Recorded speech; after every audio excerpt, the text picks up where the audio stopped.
நாகரிகமான அரசியலையும், மக்களுக்கான அரசியலையும் இனிமே தமிழ்நாட்டுல பார்க்க முடியாது. எத பத்தி பேசுறேன்னு யோசிக்கிறீங்களா? இன்னைக்கு சட்டசபையில நடந்த சம்பவத்த எல்லாரும் நியூஸ் சேனல்ஸ்ல பார்த்திருப்பீங்க. சட்டசபை க்ளோஸ் ஆனதுக்கப்புறம் சோசியல் மீடியாவை ஓப்பன் பண்ணா, ஒரு பக்கம் டிவிகே சப்போர்ட்டர்ஸ் அவங்களுடைய தலைவர் பேசின வீடியோவை ஷேர் பண்ணி லைக்ஸ் அண்ட் ஃபயர் விட்டு என்ஜாய் பண்ணிட்டு இருக்காங்க. இன்னொரு பக்கம் டிஎம்கே சப்போர்ட்டர்ஸ் அவங்களுடைய தலைவர் பேசின வீடியோவை ஷேர் பண்ணி சப்போர்ட் கொடுத்துட்டு இருக்காங்க.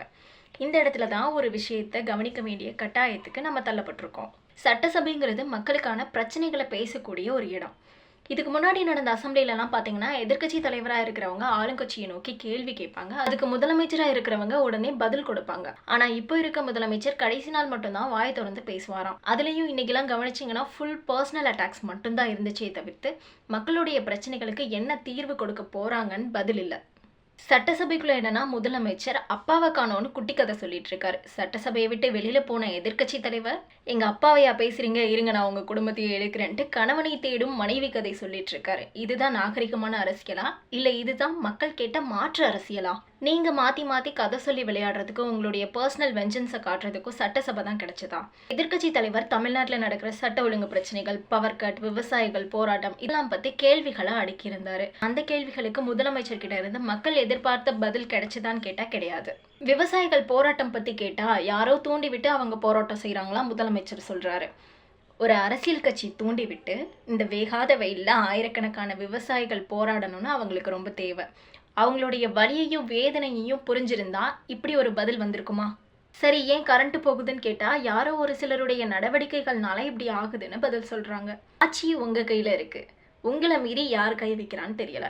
அப்படியே ஒரு சிலர் வேணும்னே அந்த காரியத்தை பண்ணினாலும் அதை கண்டுபிடிக்க முடியாத லெவல்ல தான் நீங்க இருக்கீங்களா? தமிழ்நாட்டில் ஏன் சட்ட ஒழுங்கு பிரச்சனைகள் நடக்குது? சிங்கப்பெண் அதிரடிப்படை வந்ததுக்கு அப்புறமும் பெண்களுக்கு எதிரான குற்ற சம்பவங்கள் ஏன் தொடருது? இது எதுக்குமே பதிலும் கிடையாது, வருத்தமும் கிடையாது. இதையெல்லாம் விட்டுட்டு மக்களோட வரிப்பணத்தை தொடவும் விட மாட்டோம், தொட்டவங்களையும் விட மாட்டோம்னு பஞ்ச் டைலாக்ஸ்.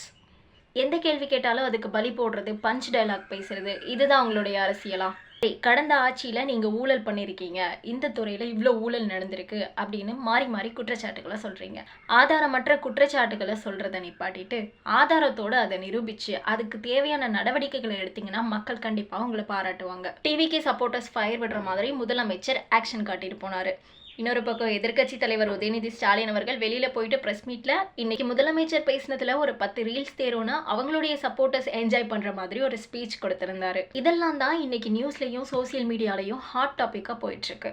இதுக்கு நடுவுல நடந்த சட்டம் ஒழுங்கு பிரச்சனைகள், விவசாயிகள் போராட்டம், பவர் கட், நீட் இஷ்யூனால கடந்த ஒரு வாரத்துல நடந்த மாணவர்களின் மரணம், இதெல்லாம் இவங்களுடைய சினிமா தனத்தாலையும் பஞ்ச் டைலாக்ஸ்னாலையும் பர்சனல் வெஞ்சன்ஸ்னாலையும் மறைக்கப்படுது. மக்களுடைய பிரச்சனைகள் இங்க மறுக்கப்படுது. இதையெல்லாம் கேள்வி கேட்குற இடத்துல இருக்க நாம அவங்க பேசுறதுக்கு லைக்ஸ் போடுறதாலையும் ஃபயர் விடுறதாலையும் என்ன மாற்றம் வந்துட போகுது?